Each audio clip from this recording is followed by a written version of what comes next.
I'm sorry. That's okay. How did we come to this? How did we come to this? I'm glad you asked. 15 billion years ago, the Big Bang went kaboom. That is when time and space were suddenly created. The explosion sent atoms flying through the universe. Gravity then made this matter all congeal and stick together.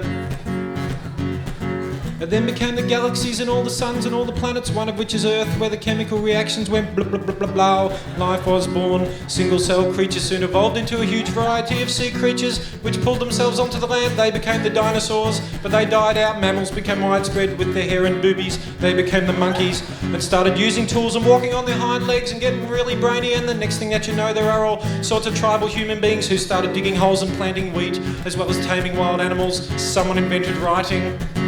Massive cities rose and fell and emperors fought wars like Alexander the Great and later Queen Victoria, who came from England like my ancestors who came out to Australia. They also came from Germany, I think.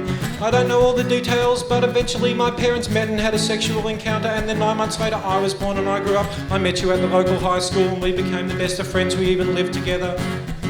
And then we formed a duo and we started doing shows and people came and people laughed and it was really, really good. And then you came up with the idea that we should just do a show of songs, and I thought that was a good idea and we did it at the Hi-Fi bar, but then about halfway through the gig you asked me how did we come to this?